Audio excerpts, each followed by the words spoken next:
Ikhwan dan akhwat yang dirahmati Allah, para pendengar dan pemirsa Rasil TV, kita masih berada dalam program Bincang Inspiratif bersama Profesor Rohmin Dahuri, seorang anak nelayan yang berasal dari Gebang. Gebang itu kira-kira perbatasan antara Jawa Tengah, Jawa Barat ya Pak, ya, Cirebon. Iya. Jadi kalau dari kota Cirebon itu sekitar 22 km. 22 nah kalau kilometer. dari perbatasan Jawa Tengah, Jawa Barat yaitu Losari, Sungai Cilosari itu sekitar 8 kilo Ustaz. Jadi desa kami ke perbatasan Jawa Barat, Jawa Tengah Cuma itu 8 kilo. 8 kilo, ke kota Cirebonnya 22 kilo. Asik tuh. Tidak banyak sosok seperti seorang Rohmin Dahuri yang berangkat dari benar-benar desa nelayan Pak ya. Nelayan ya. Berasal dari keluarga yang sederhana, berasal dari keluarga nelayan, bahkan ayah beliau sendiri buta huruf. Lalu kemudian Pak Rohmin meniti karir intelektual sampai sedemikian rupa, dan hari ini mendapatkan amanah salah satunya dengan menjadi salah seorang tokoh yang sangat signifikan untuk Indonesia, terutama di bidang kelautan dan perikanan. Pak Rohmin datang dari keluarga yang sederhana, bahkan dari keluarga yang ayahnya buta huruf, ibunya pedagang ikan. Lalu kemudian Pak Rohmin menjadi seorang intelektual. Obligasi apa yang dirasakan Pak Rohmin sebagai seorang intelektual, Pak? Iya, kalau boleh jujur, waktu saya kecil ya sampai kelas 4 SD itu sholat susah itu Ustaz ya, karena memang ayah ibu kami pada saat itu juga belum melaksanakan sholat. Jadi orang kejawen, kebatinan ya, ayah dan ibu saya itu setiap Jumatan tuh ada perkuyan tuh untuk ini kemenyan itu loh, gitu. Kan kita punya perahu ya, kapal itu ada 4. Saya ingat tuh Rohmin itu setiap Jumat Kliwon atau Jumat tuh, jadi si depan buritan kapal tuh harus dilumuri dengan ini yang kuning tuh, dengan kunyit segala macam tuh, ada sambetan gitu ya, supaya gengser, karena gengser tuh supaya cari ikannya itu mudah gitu ya. Tapi alhamdulillah ya, semua dari Allah ya. Setelah kakak saya, jadi saya anak yang kedua Ustaz. Nah kakak saya itu menikah dengan Kang Samsuri, Haji Samsuri itu mudah-mudahan beliau husnul khotimah, udah wafat ya. Itu lulusan pesantren Babakan Ciwaringin tuh. Dari beliau lah dari Allah melalui Kang Samsuri itu yang mengenalkan kami itu sholat, agama dan sebagainya.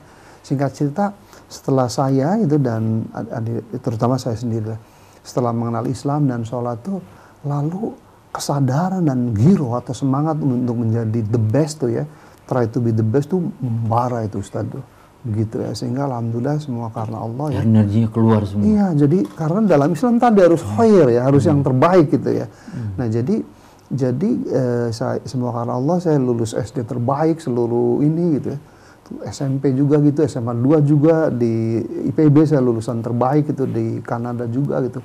Sampai alhamdulillah tahun 95 saya diberi gelar oleh Presiden Soeharto sebagai dosen terbaik nomor 1 di Indonesia gitu ya. Karena tadi aja semangat bahwa being Muslim, sebagai orang Muslim tuh harus terbaik pada bidangnya. Kalau kita jadi nelayan terbaik ya. Bukan hanya untuk diri sendiri, tapi kalau ada rezeki berbagi, kan kita ada zakat, infak ya, dan seterusnya. Kalau kita jadi ilmuwan, saintis juga, jadilah ilmuwan yang terbaik gitu ya. Dan Masya Allah, di dalam Islam yang namanya menuntut ilmu, kalau diniatkan karena Allah gitu ya, itu kalau meninggal seperti jihad kan Ustaz itu, mati syahid itu. Tapi syarat fisabilillah, tapi syaratnya memang harus karena Allah ya. Cuman dalam zaman sekuler ini kan menuntut ilmu tuh objektifnya hanya untuk supaya dia punya skill, punya knowledge ya, supaya nanti kalau udah lulus dapat pekerjaan yang baik, kaya raya dan seterusnya, cuek bebek akhirnya.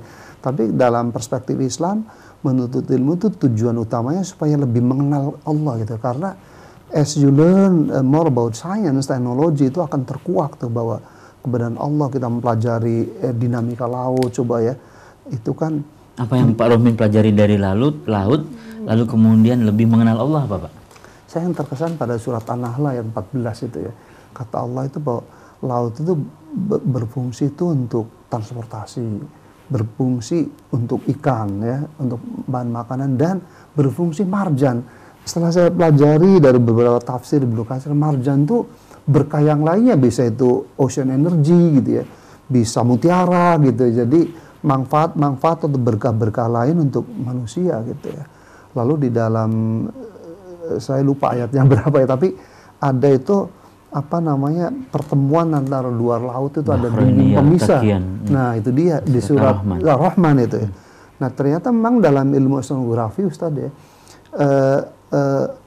air yang berat jenisnya atau salinittasnya berbeda ya, misalnya antara air tawar ini pasti berbeda. Air itu ada berat jenisnya? Ada. Makanya kalau Ustadz itu terbang mau landing gitu ya, misalnya berbicara untuk Teluk Jakarta aja, kalau kita mau landing Cengkareng, itu kan ada air yang coklat, kotor terus, jadi hijau, lalu biru ya, hijau. Dalam ilmu pesisir atau coastal zone management itu ya, yang namanya batas wilayah pesisir itu kala laut adalah kala laut sampai pengaruh-pengaruh proses darat itu masih terasa gitu, masih terasa gitu. Jadi kalau itu masih terasa berarti masih wilayah pesisir itu. Nah itu tentunya bergantung pada topografinya ya. Kalau topografinya menurut seperti Laut Jawa dan banyak sungai, landai itu pengaruh sungai panjang ya. Pinter kelautan juga. Tapi kalau kita lihat selatan Jawa gitu ya, betul itu. Jadi tidak landai gitu, mungkin hanya setengah kilo atau 1 kilo langsung itu. Nah itulah yang dibilang Roro Kidul, padahal sih karena kedalaman. Jadi setiap kali kita renang dan renangnya pun baru pemula gitu, langsung dalam, langsung terseret, dan biasanya ada backwash tuh. Backwash tuh kalau gelombang Ustadz, kalau menempa pantai itu kan kembali lagi ke laut tuh, itu namanya backwash itu. Jadi terseret exactly. Jadi teori renang tuh harusnya kalau kita terseret itu jangan kita melawan Ustadz, biar aja sampai sana, nah pada ikut lagi. Cuman karena panik kita berusaha ini kan. Jadi sebetulnya laut pantai selatan ini bisa dijelaskan, Pak? Bisa dijelaskan, bukan karena Roro Kidulnya, bukan gitu, karena baju hijau gitu. Nah jadi itulah pentingnya ilmu, makanya dalam Islam itu pendengaran, penglihatan tuh akan dinilai, diperiksa nanti di akhirat itu. Karena itu kita tidak boleh mengikuti sesuatu yang kita tidak punya pengetahuan gitu ya. Begitu indahnya Islam itu dan begitu benarnya Islam itu. Pak, ngomong-ngomong soal pesisir, kalau peralihan air laut itu yang masih terasa pesisir itu banyak ikannya nggak Pak? Menarik ini. Jadi dalam lagi-lagi ilmu oceanografi kelautan tuh ikan tuh akan banyak gitu ya di daerah yang banyak fitoplanktonnya kan. Fitoplankton tuh plankton tumbuhan. Lalu kalau ada fitoplankton pasti banyak zooplanktonnya gitu. Nah, fitoplankton tuh akan tumbuh subur kalau di situ banyak unsur haranya Ustaz. Unsur hara tuh nutrien gitu kayak fosfor gitu. Dan itu salah satu akumulasi tuh banyak dijumpai unsur hara tuh di daerah upwelling dan front area. Front itu daerah pertemuan antara makanya kalau data dari FAO, 85% produksi perikanan itu ya berada di laut dangkal, Ustaz. Karena di situ banyak nutrien, ada matahari, fotosintesis di situ. Kalau laut dalam itu hanya ada ikan tuna, ikan cakalang gitu ya. Ikan marlin ya, ikan stuhuk dan seterusnya. Jadi sangat terbatas itu. Nah, tapi kalau karena keanekaragaman hayati yang banyak justru di laut-laut yang 200 meter ke bawah lebih dangkal itu karena nutriennya kaya, karena ada input dari sungai gitu. Nah sehingga laut-laut dalam yang kaya itu biasanya yang terjadi upwelling. Upwelling itu terjadi pembalikan massa air dari bawah ke atas karena unsur hara segala macam kan sinking turun tuh. Nah jadi kalau tidak ada upwelling dia akan tetap di dasar, tidak terjangkau oleh sinar matahari, mubazir gitu. Itu luar biasa Allah tuh ya menciptakan ada mekanisme upwelling sudah semua itu sangat balance, sangat self-regulating gitu ya.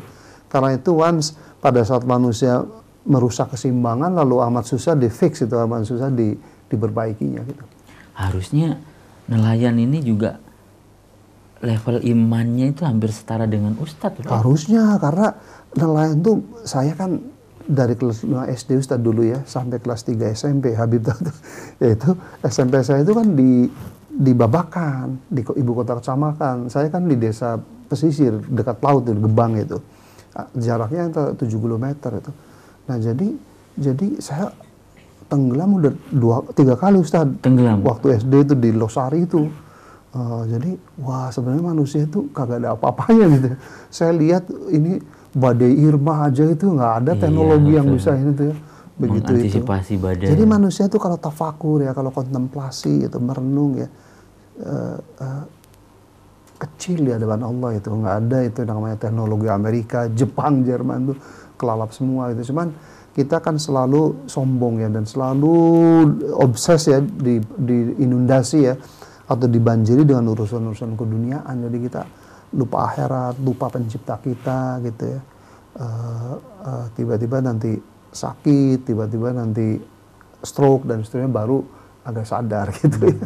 Nauzubillah min dzalik. Mudah-mudahan siaran kita malam ini disimak juga oleh saudara-saudara kita para nelayan, terutama di pesisir utara pantai Jawa, di Batam. Dan profesi apapun Ustadz ya, entah itu nelayan, petani, di industri, harus punya knowledge dan teknologi gitu ya. Karena misalnya nelayan kalau dia ingin produktif, ingin sejahtera gitu ya, hasil tangkapnya juga harus cukup tinggi kan gitu ya. Dan hasil tangkap tinggi kan nggak mungkin alat tangkapnya hanya bubu saja gitu kan, atau di laut-laut pinggir saja. Jadi di teknologi yang kedua, waktu saya diberi amanah jadi menteri, saya mencoba untuk menjadikan nelayan itu jangan hunting tapi harvesting. Hunting itu artinya ngejar ikan. Ngejar dan gambling, Ustaz. Kami dulu dengan ayah saya itu begitu keluar dari karena ikan kan di bawah air, iya, nyari kan.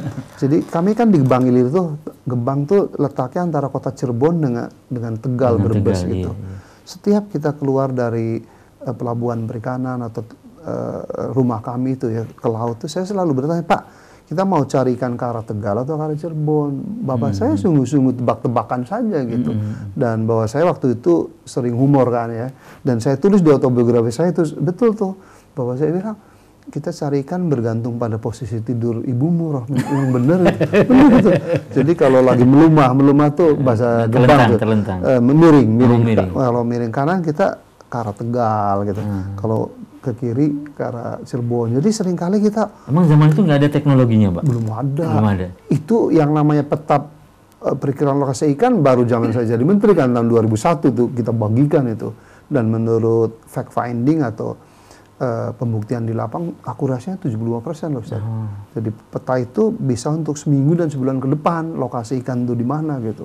Cuman memang waktu itu kan belum ada internet tuh. Iya. Jadi kita pakainya fax tuh, Ustaz. Kalau sekarang keren kalau sekarang nelayan kan, saya dengan Mr. Jerry Neck nih ya, membina nelayan di Sumbawa tuh waktu bulan lalu, Ibnu yang ikut ya, kita kunjungi kan di pabrik Teluk Santong itu kita pakai aplikasi, Ustaz. Jadi namanya Smart Fisheries, jadi berperikanan secara cerdas itu. Jadi si software itu atau aplikasinya bisa berfungsi 3, Ustaz. Pertama adalah memperkirakan atau mendeteksi lokasi ikan itu di mana, sehingga nelayan tadi sifatnya harvesting, tidak untung-untungan ke sana gitu ya. Dan 70% lebih ikannya ada gitu. Jadi tidak juga boros bahan bakar kan. Kalau cari-cari kan udah sini nggak ada ikan. Karena melaut modalnya kan besar juga kan, Pak. Exactly, itu 70% untuk BBM tuh. Iya. Yang kedua bisa untuk informasi pasar, Ustaz. Jadi ketika si nelayan itu di laut gitu ya, misalnya katakanlah Jawa Barat nih, pantai utara Jawa Barat tuh, nanti dia bisa pelabuhan Cirebon itu harga ikan kembung misalnya 20.000, sementara Indramayu hanya 15.000, Tegal hanya 12.500. Nah, jadi si nelayan bisa langsung ke Cirebon ya, supaya dia mendapat harga jual yang lebih tinggi gitu ya. Dan yang ketiga, dia juga bisa untuk memperinikan cuaca, Ustaz. Ya, jadi untuk safety factor ya, untuk menghindarkan diri dari kecelakaan, gelombang, atau angin ribut. Wah, ini yang mengembangkan swasta atau pemerintah? Swasta kita. Ya, saya bekerja sama dengan Jerry Neck itu. Dia orang dari Maine ya, Amerika Utara, tapi softwarenya kita ini dari anak-anak ITB, ITS gitu ya, dikombinasikan dengan teknologi dari Finlandia. Itulah esensi dari transfer of technology. Jadi saya tidak hanya bekerja sama dengan Finlandia atau Amerika, tetapi ditandemkan dengan potensi kita di dalam pakar dan anak muda yang cerdas dari Indonesia. Ngomong-ngomong tentang potensi dan pakar yang cerdas dari Indonesia, harusnya ini dimainkan oleh IPB ya, Pak ya? Sebagai core intelektual. Ya bukan hanya IPB, seluruh perguruan tinggi yang lain dan juga pemerintah dan swasta ya. Makanya di negara yang maju dan makmur ya, yang namanya konsep ABG itu benar-benar diterapkan. ABG itu academician, business, and government gitu ya. Jadi kerjasama tiga tuh kalau di negara maju dan benar dan makmur itu benar-benar implemented, dilaksanakan, bukan hanya teori gitu ya. Karena begini Ustadz, yang namanya perguruan tinggi atau lembaga penelitian di seluruh dunia dan sekaliber Harvard, MIT, Oxford, Cambridge itu, yang namanya peneliti itu tidak bisa menghasilkan produk teknologi, dia hanya bisa mencapaikan yang namanya pilot skill, skala pilot gitu ya, prototype ya. Jadi untuk dia itu menjadi kamera segala, ingat nggak sejarah Thomas Alva Edison Ustaz? Itu beliau kan hanya menemukan proton dan elektron yang membuat bulb itu apa ya, lampu ini, neon atau lampu pijar itu kan General Electric yang mempertemukan antara industriawan yang punya General Electric dan Thomas Alva Edison adalah pemerintah. Nah ini yang belum modalnya JP Morgan. Nah ini yang belum diperankan oleh pemerintah Indonesia dan saya aku yakin di negara berkembang lain enggak, karena udah kecanduan ya, udah addicted dengan mengimpor teknologi dari bangsa lain ya. Karena itu dalam kriteria negara maju dan makmur, kalau makmur itu menurut Bank Dunia Ustadz ya, kalau GNI atau Gross National Income per kapita atau pendapatan rata-rata orang itu lebih besar dari $12.500 per tahun. 12.500. Indonesia Pak? Kita baru 3.540. Jadi kita masuk dalam low middle income country. Jadi negara berdasarkan income-nya tadi atau pendapatan dibagi 4 Ustaz. Negara yang kaya atau rich itu kalau tadi pendapatan kotor per kapitanya ya itu di atas 12.500. Kemudian yang high middle income itu antara kurang dari 12.500 sampai 7.000 sekian gitu ya. Kalau yang low middle income country antara 2.000 sampai 7.500. Kalau yang miskin kalau di bawah 2.000. Kita baru low middle income country 3.540 kan. Singapura tahu nggak berapa? 56.000 Ustaz. Brunei 42.000. Malaysia udah 11.000 nih negara sahabatnya kita nih. Kemudian Thailand udah 7.000 gitu ya. Mungkin karena kita tawaduk, Pak. Hah? Bukan tawaduk, kita terlalu manja gitu ya. Karena kita itu tadi ternina bobokan dengan alam yang kaya raya gitu. Betul. Jadi kayak kolam susu, tongkat dan batu jadi tanaman. Mertua kita pun terlalu baik-baik tuh Ustaz. Ada menantu 5 tahun males-malesan, nggak punya kerjaan, dikasih mertua indah, jadi dikasih rumah, kasih mobil gitu ya. Jadi fighting spiritnya kurang gitu. Jadi harusnya kita nggak boleh malas tadi ya, menurut Islam nggak boleh malas. Tapi terakhir saya dapat data yang dari BPS itu Pak, menurunnya dan semakin langkanya petani muda. Umur yang petani itu hampir sebagian besar 45 tahun ke atas. Ini kalau apalagi nelayan ya Pak ya, saya nggak tahu data nelayan. Sangat manusiawi Ustaz, karena manusia kan selain Homo sapiens, makhluk biologi, selain Homo religiosa, makhluk yang bertuhan ya, juga Homo economicus kan, selalu berpikir benefit and cost gitu ya. Kalau jadi petani miskin melulu gitu ya, pasti dia akan pull out ya, akan keluar dari petani, dia harus cari ke kota ya, karena dia selain menghidupi dirinya sendiri, kalau udah berkeluarga kan anak istri gitu ya. Dan alhamdulillah waktu bulan lalu saya berkesempatan silaturahim dengan Bapak Presiden, udah saya ungkapkan gitu ya di Istana Negara waktu dengan Kiai Said itu, bahwa harusnya di setiap sektor pembangunan atau lapangan usaha itu ditentukan dulu yang namanya economic of scale, skala ekonomi. Skala ekonomi itu definisinya Ustadz, besaran unit usaha yang pendapatannya itu membuat si pelaku usaha itu sejahtera. Nah, jadi yang dimaksud sejahtera, saya bilang ke Bapak Presiden itu adalah kalau income-nya minimal 4 juta per bulan. Dari mana angkanya? Saya bilang dari garis kemiskinan yang ditentukan oleh Bank Dunia atau internasional, ini objektif nih, yaitu $2 per orang per hari. Jadi $2 per orang per hari. Jadi minimal kalau orang dikatakan tidak miskin tuh kalau spendingnya atau mengeluarkannya seorang itu $60 per orang per bulan. Kalau kita Pak?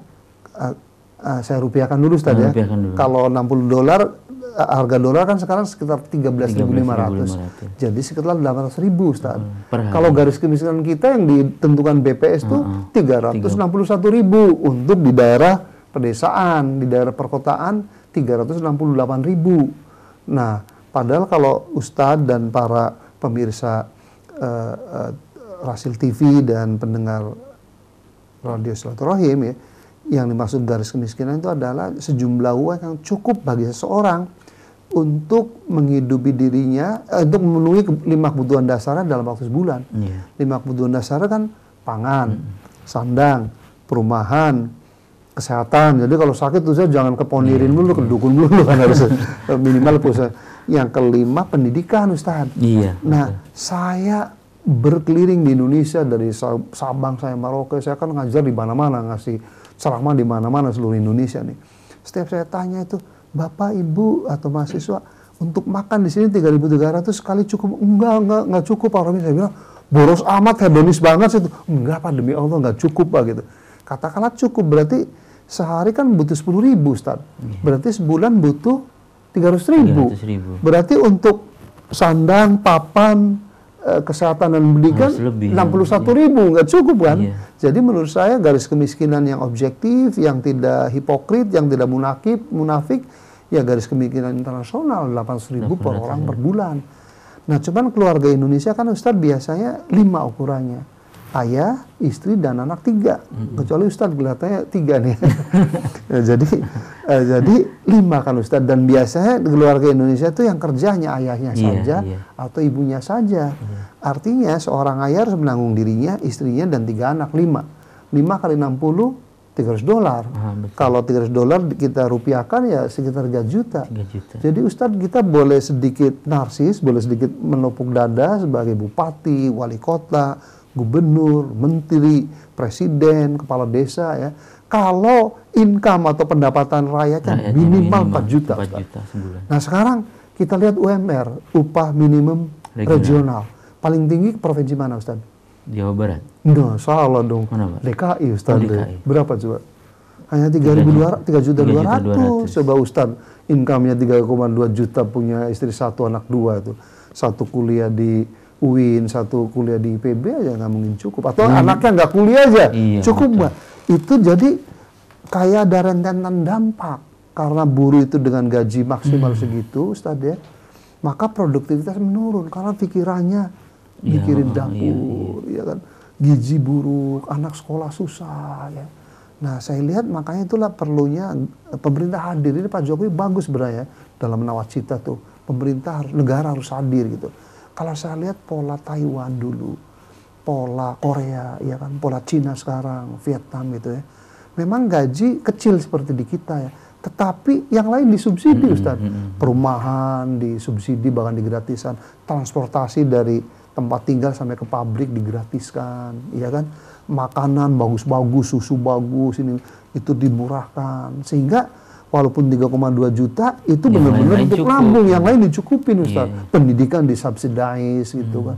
Wah, indah sekali itu. Kalau Indonesia melakukan gitu, tadi setiap lapangan usaha dibuat economic of skill. Kalau kami di pertanian udah jelas Ustaz, bahwa untuk pertanian padi sawah itu skala ekonominya 2 hektar. Ini menurut penelitian IPB dan FAO tahun 2000. Jadi kalau ada petani sawah di Jawa atau dimanapun, lahan usahanya itu kurang dari 1 hektar, pasti miskin karena pendapatannya kurang dari 4 juta gitu Ustaz. Nah, faktanya untuk Jawa nih, tahu nggak Ustaz, berapa lahan garapan petani? Hanya 0,3 hektar per kepala per. Jadi menteri pertaniannya siapapun nggak mungkin apa namanya, sejahtera. Nah, ini disalahkan IPB kan nggak. Jadi faktor struktural yang bukan faktor teknis yang membuat sektor pertanian atau kelautan perikanan ini masih megap-megap gitu. Nah, karena itu waktu saya jadi menteri, waktu saya diminta Pak Ginanjar untuk menjadi ketua tim menyusun konsep atau blueprint pembangunan pertanian berbudaya industri, itu salah satu temuannya bahwa ternyata 70% dari faktor yang mempengaruhi kesuksesan atau keberhasilan sektor pertanian, Ustaz, itu di luar Menteri Pertanian, Ustaz. Keuangan ada di Menteri Keuangan, kredit kan. Kemudian infrastruktur ada di Menteri PU gitu. Nah, jadi Menteri Pertaniannya cerdasnya kayak apapun gitu ya, Menteri Kelautan Perikanan cerdasnya kayak apapun. Apalagi nggak cerdas. Apalagi nggak cerdas. Kemudian kerja ngotot apa. Kalau menteri-menteri lainnya atau kebijakan lainnya tidak supporting, ya wassalam. Seperti misalnya contoh gini, Ustaz. Yang tadi lahan pertanian, harusnya kan ada policy, nggak boleh ada alih fungsi lahan pertanian pabrik, yang industri. Coba lihat Tokyo, coba Ustaz pernah ke Belanda belum, Ustaz? Ustaz dari Amsterdam ke Volendam ya itu, saya sering naik kereta tuh. Wow, ini tata ruang yang benar-benar ideal tuh. Ada industri, tetapi lahan pertanian dipertahankan. Nanti Ustaz tanya, oh, kok hebat orang industri bisa hand in hand atau berdampingan dengan pertanian. Kumaha caranya itu, gimana caranya? Pengendalian pencemaran, Ustaz. Kalau kita pergi ke Sukabumi aja, Pak, harusnya tanah yang subur dan tidak disentuh oleh industri, sekarang jadi industri semua, Pak. Itulah pentingnya spatial planning, Ustaz. Jadi kan alam diciptakan oleh Allah, bumi kan mempunyai karakteristik yang berbeda-beda. Makanya ada peta kesesuaian lahan. Dalam bahasa Ustaznya land suitability gitu, berdasarkan teksturnya, berdasarkan komposisi kimia. Ya. Subhanallah, Allah Maha Besar ya. Jadi tanah ini atau lahan ini cocok untuk padi, ini untuk jambu mete, ini untuk industri, itu untuk tambak ya. Jadi itulah tata ruang yang benar, Ustaz. Ya. Nah lalu kalau dalam ilmunya 30% dari suatu wilayah, entah itu kabupaten, provinsi, itu untuk kawasan lindung, Ustaz. Nggak boleh diutik-utik. Itu sebagai jantung dan paru-paru dari wilayah itu. Ya. Kan kalau hutan lindung kan ada pohon segala macam untuk mengini polusi segala macam gitu. Nah jadi sekali lagi itu adalah sangat islami, sangat sunatullah, Ustaz, tata ruang. Cuman tantangannya di lapangan itu tata ruang seringkali diperjualbelikan kan itu. Ini kawasan lindung, kalau ada investor besar dikonversi jadi mall, karena di nauzubillah min dzalik disogok 10 miliar, benar loh, 100 miliar kepala negara mengkonversi dengan mudahnya. Itulah negara harus hadir, maknanya di situ. Kalau berdasarkan sains bahwa berdasarkan ilmu tata ruang harus begitu, ya harus taat, harus istiqomah gitu. Nah kita sering melabrak-labrak begitu, Ustaz. Tadi industri kenapa bisa berjajaran dengan agriculture ya? Karena industrinya tanpa limbah, yang namanya zero waste processing teknologi. Bisa, Ustaz. Jadi limbah yang keluar tuh, cairan yang keluar tuh tidak mengandung polutan, Ustaz ya. Sehingga air yang keluar dari pabrik itu tidak menghancurkan si pertanian, ekosistem itu. Bisa, Ustaz. Dan Belanda kan luar biasa gitu. Dia negara industri, at the same time dia juga eksportir bunga tulip terbesar. Kemudian dari produk kan, susu, keju. Jadi arti itulah pentingnya sekolah, pentingnya sains teknologi gitu. Pentingnya, ya Allah, gemes banget Pak saya. Pentingnya negara, pemerintah itu mengagungkan itu. Nah kita, Ustaz, menurut rumusnya kalau negara mau maju tuh ekspenditur ya atau APBN ya, untuk R&D, riset teknologi minimal 3% dari produk domestik bruto. Indonesia tahu berapa, Ustaz? 0,09 gitu. Jadi kumaha. Jadi orangnya summa cum laude seperti Pak Habibie segala macam pun kalau biaya penelitiannya kagak ada, prasarana dan sarana laboratoriumnya kagak ada, itu ya wassalam, nggak akan menghasilkan apa-apa. Contoh nggak, Fakultas Perikanan dan Kelautan di IPB itu tertua dan terbesar, terbaik seluruh Indonesia. Kita hanya punya kapal latih ukurannya 17 meter, itu pun dari fiberglass ya, ada di Marine Station kita di Pelabuhan Ratu. Itu dibangun sejak tahun berapa? 89, belum ada ganti-gantinya. Saya pernah jadi visiting professor di Tokyo University of Fisheries di Kinagawa Prefecture atau Provinsi Kinagawa dekat Tokyo, Ustaz. Wow, itu punya kapal latih 5, Ustaz itu. Satu kampus itu? Satu kampus itu dengan bobot atau gross tonnage 5.000 ton. Ya. Satunya? Jadi mahasiswa jurusan penangkapan ikan tuh bener-bener 60%, 70% tuh di lapang, Ustaz, bukan di kelas, teori ya.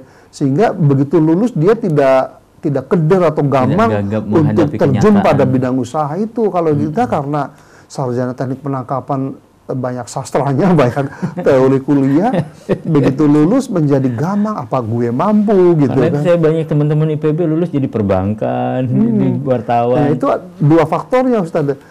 Selain gaji menjadi perbankan itu jauh lebih besar ketimbang ini, yang kedua tadi di sistem pendidikan atau proses belajar mengajarnya too many teori, ya, then hand-on prakteknya. Jadi sekali lagi saran saya harusnya jurusan atau fakultas-fakultas yang sifatnya engineering, keteknikan, kayak kalau kami di perikanan ada aquaculture ya, budidaya ikan, kemudian teknologi penangkapan, teknologi processing, menurut saya harusnya 70% tuh hand-on, praktek itu.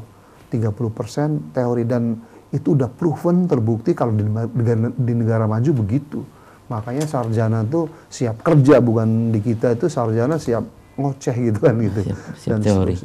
Ada SMS satu saya bacakan dari 08129445 sekian. Assalamualaikum warahmatullahi wabarakatuh. Begitu indah dan sempurna konsep pengurusan negara berdasarkan Al-Quran yang disampaikan oleh Pak Rohmin. Tapi kenapa tidak pernah ada pejabat Muslim yang mengacu ke Al-Quran, Pak Rohmin? Iya, karena dua mungkin ya, pejabat itu sendiri walaupun Muslim ya tidak pernah baca Al-Quran gitu ya, tidak pernah ngaji gitu ya. Yang kedua hubud dunia, takut Ustadz gitu ya, takut gitu ya, karena sistem kita kan ya sebenarnya Pancasila itu sangat mengencourage setiap umat beragama untuk mengencourage, artinya mendorong gitu ya, supaya setiap umat beragama itu mengamalkan agamanya masing-masing tadi secara kafah dan itiba gitu ya. Tetapi karena sebagian besar kita itu tidak pernah baca Al-Quran, tidak pernah baca hadis, tidak pernah berguru kepada para ulama gitu ya. Jadi seolah-olah menafsirkan Islam itu hanya agama tadi untuk lahir, sunat, menikah dan meninggal, atau untuk akhirat. Padahal yang namanya Al-Quran hadis kan untuk living guidance tuh, untuk pedoman hidup gitu ya, untuk pedoman. Makanya di dalam surat Al-Maidah ayat 3 kan al-yawma akmaltu lakum dinakum atmamtu alaikum nikmati wa raditu lakumul Islam Madinah, bahwa pada hari ini telah aku cukupkan telah aku agamamu, telah aku cukupkan nikmatku atasmu, dan telah aku ridhoi Islam sebagai agamamu. Jadi sempurna agama itu, mengatur dari A sampai Z. Islam kan luar biasa nih kalau kita lihat kan secara ilmu sistem. Ada input, ada proses, ada output Ustaz. Jadi Islam tuh kalau waktu Rasulullah SAW ditanya malaikat Jibril itu 3. Inputnya itu akidah Ustaz, prosesnya syariah, outputnya akhlak gitu. Ya kan? Ulangi lagi Pak. Jadi inputnya saya akidah. Kebetulan dosen di ilmu sistem nih di IPB nih ya. Jadi wah sangat sistematis Islam nih ya. Jadi ada input itu ketika waktu Allah tuh memberi ruh ya pada janin yang umur 40 hari, terus ruh itu kan ditanya oleh Allah. Allah bertanya, alastu birobikum, si ruh itu berjawab, qalu bala syahidna, betul engkau adalah Tuhan saya. Jadi semuanya input setiap insan, Ustadz dan para pemirsa Rasil TV itu sama, ada iman, ada akidah gitu. Cuman bergantung prosesnya, dia bisa menjadi majusi, bisa menjadi yang lain-lain, atau menjadi Islam. Nah kalau dalam Islam diproses dalam yang namanya syariah. Syariah itu lengkap sekali Ustaz, luar biasa. Hubungan antara manusia dengan dirinya sendiri diatur oleh Islam. Dari mulai kita mau naik tidur sampai bangun tidur, Ustaz. Mau tidur kita disunahkan untuk sholat sunnah dulu, kemudian bersih-bersih. Mau tidur kita berdoa dulu. Bismillahirrahmanirrahim. Kemudian kita pun disunahkan untuk miring ke sebelah kanan. Ternyata menurut penelitian lagi-lagi dari John Hopkins, dengan miring sebelah kanan itu mempermudah kerja jantung kita, sehatlah Ustaz itu. Kemudian pada saat bangun kita berdoa lagi. Alhamdulillahilladzi ahyana ba'da matan wal nusyur gitu ya. Kemudian kita mau ke kamar mandi, diatur berdoa dan harus kaki kiri dulu. Ternyata setelah diteliti oleh orang-orang ahli kedokteran, semua ada manfaat kesehatannya Ustaz gitu. Jadi kalau menurut mengikuti ajaran Allah, Al-Quran, hadis itu bukan untuk Allah, for ourselves, untuk diri kita sendiri gitu. Kemudian hubungan antara manusia dengan Tuhannya diatur juga, Ustaz. Ada sholat bagaimana caranya, haji bagaimana caranya, umroh yang insya Allah kita samaan ya Ustaz. Insya Allah. Ada caranya gitu. Kita mau diajak umroh sama Ustaz nih gitu. Apa namanya bulan Desember. Mau bareng gitu. Bulan Desember, iya. Insya Allah. Nah jadi diatur. Jadi hubungan manusia dengan dirinya sendiri ada aturannya dari A sampai Z. Bahkan sikat gigi juga diatur. Ya Allah Rabbi. Itu ada penelitian dari Kanada ya. Bahwa ternyata sikat gigi itu secara teratur, itu minimal 2 kali dalam sehari, itu bisa mengurangi resiko serangan jantung 40%, Ustaz. Lalu saya teringat sama hadis Rasulullah, para pemirsa. Dengan siwak, ya. Kata Rasulullah, andaikan siwak tidak merepotkan umatku, akan aku wajibkan gitu. Begitu pentingnya dan sangat science based gitu ya. Islam itu sangat fitriyah gitu ya. Jadi sesuai dengan ini gitu. Nah, kemudian hubungan manusia dengan Allah udah, hubungan manusia dengan alam pun diatur, Ustaz. Dalam menebang pohon bagaimana caranya, menangkap ikan bagaimana caranya. Dan hubungan manusia dengan manusia diatur juga. Bagaimana cara berekonomi gitu. Kalau kita kan sekarang diskursus sejak zaman Adam Smith sampai sekarang nggak selesai. Antara diserahkan ke pasar atau government intervention gitu ya. Dalam Islam sangat clear batasannya. Jadi kalau menurut Islam, kalau sesuatu transaksi ekonomi atau yang tidak ada distorsi pasar, serahkan ke mekanisme pasar gitu. Tetapi kalau ada distorsi, misalnya monopoli, kecurangan, makanya Rasulullah Ustaz, seminggu sekali beliau datang ke pasar kan, lalu ada orang jual kurma gitu kan Ustaz ya, lalu periksa, karena memang manusia tuh kalau lagi ada setannya suka nakal, bohong-bohong gitu ya. Di atasnya kurma yang baik-baik, di bawahnya kita sering juga tuh beli rambutan segala macam tuh. Bagus kan, dicoba gitu, begitu diambil-ambil, bawa ke rumah jelek gitu. Jadi Rasulullah sering memasukkan ini, terus kalau ini bagus terusan, kalau kamu nggak boleh bohong tuh. Itu kan simbolisasi, iya kan, atau government intervention. Hanya saja ekonomi di zaman Rasulullah kan begitu simple, hanya jualan korma. Sekarang jualan IT, Internet of Things lah, digital nih, keahliannya Pak Habib nih segala macam.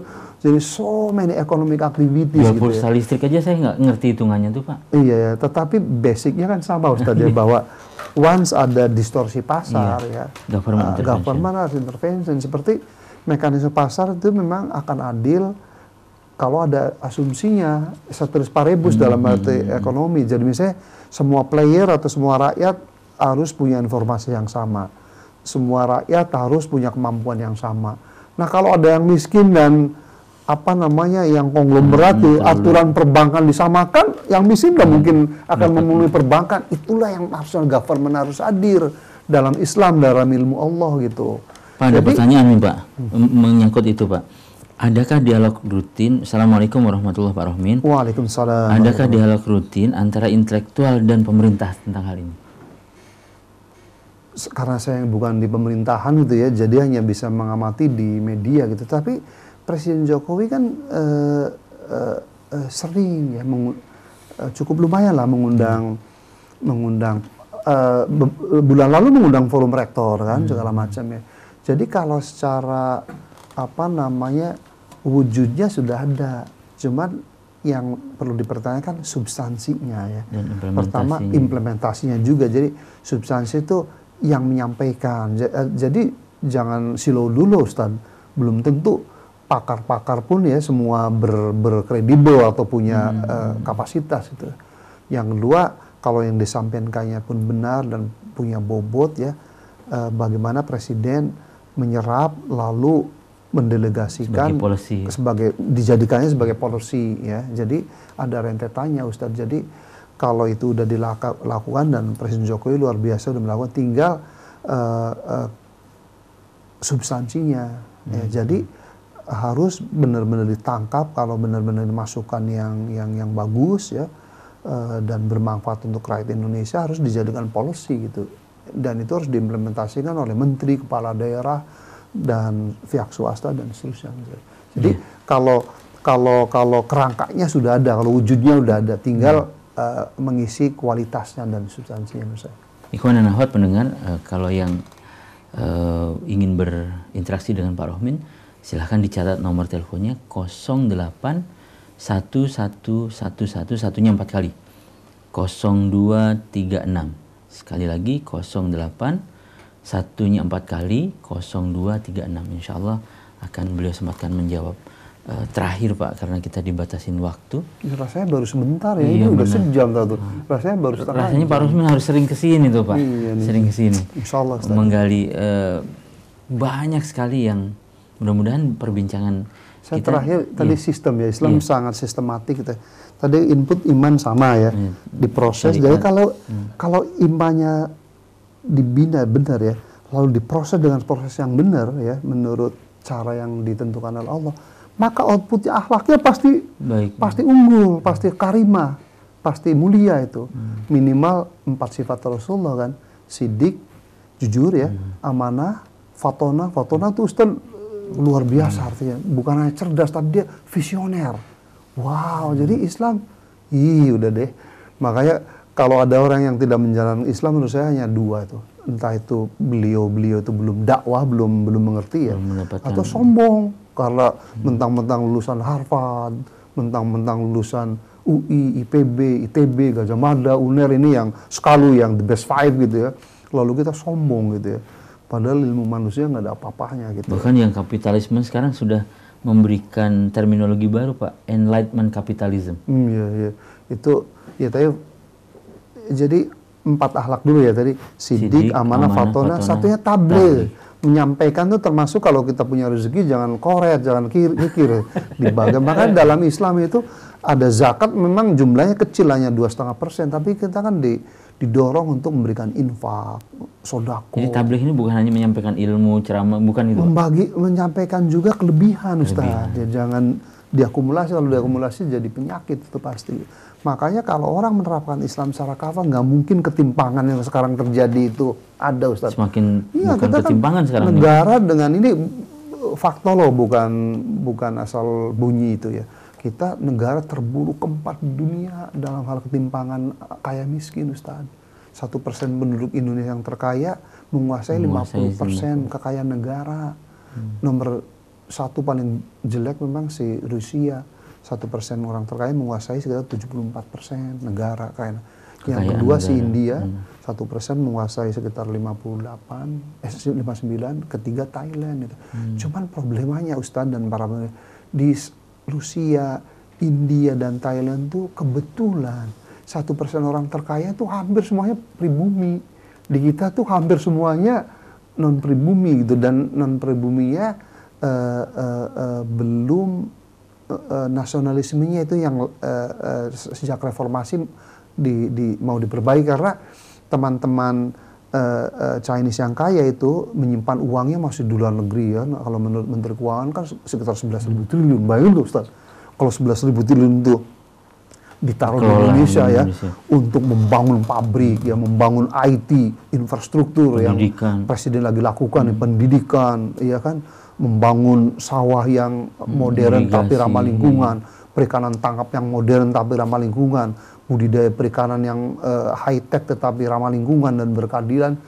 Negara ini bisa 11.000 triliun kan. Makanya Presiden Jokowi sangat cerdas menerapkan kebijakan yang namanya tax amnesty, pengampunan. Itu harapannya tuh uang yang dari luar untuk kembali gitu. Tapi yang kembali dari luar sedikit aja, banyak yang dari dalam negeri gitu ya. Nah jadi Ustadz, sekali lagi ya, kalau orang itu menerapkan Islam secara kafah, nggak mungkin dia itu pelit dan mengakumulasi kekayaan, pasti dia berbagi. Contoh zaman kemasan Islam ya, itu yang namanya konglomerat, namanya Utsman bin Affan, menginfakkan hartanya 30% ya kan. Abdurrahman bin Auf konglomerat berikutnya 50% hartanya untuk negara, menciptakan pendidikan, ya kan, mengkreat rumah sakit, ekonomi. Abu Bakar As-Siddiq berapa persen? 100% seluruhnya. Nah sekarang konglomerat muslim ada nggak di dunia yang begitu? Beli kapal pesiar yang ada emasnya segala macam, rakyatnya miskin. Jadi nggak Islami juga orang-orang di Timur Tengah itu. Saya jadi pengen nyebutin hadiahnya Raja Salman kepada Presiden Trump, Pak. Itu Raja Salman memberikan hadiah sebilah pedang, beratnya 25 kg, emas semua tuh, bertatakan zamrud dan berlian. Berapa ratus miliar itu ya. Memberikan hadiah gelang kepada istrinya setara dengan 20 juta US dollar. Wow. Dan ngirim satu kapal pesiar, yang dalam kapal pesiar itu ada 40 kamar VIP. Tapi kalau kita begini kan, kita dipikirnya ngeritik, Pak. Iya, bukan itu fakta gitu. Lalu kita benchmark dengan ajaran Islam yang benar gitu ya. Ajaran Islam kan kita membiarkan tetangga kita radius 40 rumah, kita tidur nyenyak, tetangga kita ada kelaparan, itu kata Rasul bukan umatku gitu. Iya kan? Nah, jadi kan sekali lagi kalau bertanya why umat Islam mundur, karena tidak melaksanakan ajarannya secara kafah itu. Ajarannya untuk berbagi, tidak mengakumulasi harta, dan bahkan ada hadis kan, ini sutra bukan ya, pakaian sutra aja nggak boleh Ustaz itu, karena kata hadis itu kalau artinya esensinya itu jangan bermewah-mewahan gitu, karena kalau dari segi ilmu lingkungan pun bagus kalau nggak mewah gitu, karena akan hemat sumber daya kan. Kalau mengkonsumsi sumber daya sedikit kan limbah sedikit juga yang dibuang Ustaz tuh. Jadi subhanallah, Islam karena yang menciptakan Allah ya pasti benernya gitu. Cuman sekali lagi para pemirsa, karena ada setan, kita senantiasa digoda oleh setan ya. Udah Ustaz ya kali ya, karena nanti hasilnya acara yang lainnya ketutup udah sejam lebih. Teman-teman Ikhwan dan Akhwat, untungnya kita ada setan. Jadi ada escape good, Pak. Yang lebih benar, jadi adil Allah. Kalau nggak ada setan kan bagaimana menguji manusia kan itu, yang masuk surga, yang masuk neraka kan. Makanya kita nggak mungkin masuk surga sebelum iman kita diuji oleh Allah. Alhamdulillah. Teman-teman Ikhwan dan Akhwat, pendengar Rasil dan pemirsa Rasil TV, mudah-mudahan obrolan malam ini saya tidak akan menyimpulkan, tapi tolong diekstrak menjadi amal soleh di setiap rumah, bagi setiap individu, dan jadilah yang terbaik seperti yang Pak Rohmin tadi sampaikan. Dimanapun, jadilah orang yang ta'muruna bil ma'ruf wa tanhauna 'anil munkar tu'minuna billah. Produktif dalam kebaikan, preventif menjaga diri dari kerusakan dan keburukan, dan berpegang teguh kepada iman kepada Allah. Menolong sesama juga. Menolong sesama. Dan bukan hanya menolong muslim, tetapi menolong non-muslim dan menolong flora fauna juga. Menjadi rahmat bagi seluruh. Rahmatan lil alamin ya. Jadi sekali lagi, kalau orang yang Islam benar nggak mungkin menyakiti non-muslim. Pasti akan melindungi, akan menyayangi sepanjang non-muslimnya tidak harbi gitu. Itu fakta sejarah. Sehingga waktu Andalusia itu direbut oleh pasukan Kristen, teman-teman Yahudi di sana menjerit jangan tinggalkan pemerintahan muslim. Kalau sekarang seolah-olah muslim dicitrakan dengan teroris, radikal, dan seterusnya. Kesalahannya ada internal dan eksternal. Dunia akan mengalami kemunduran yang sangat signifikan ketika kaum muslimin tidak memimpin peradaban. Kurang lebih begitu. Sepertinya Pak Rohmin harus sering-sering siaran bersama kami, Pak. Insyaallah, Ustaz. Mudah-mudahan inspirasi dan yang beliau sampaikan menjadi manfaat untuk kita semua. Amin. Mohon maaf atas segala kekurangan. Terima kasih Pak Rohmin atas kehadiran dan inspirasi yang telah diberikan. Hadanallahu wa iyyakum juma'in. Wa'alafu minkum. Assalamualaikum warahmatullahi wabarakatuh. Waalaikumsalam warahmatullahi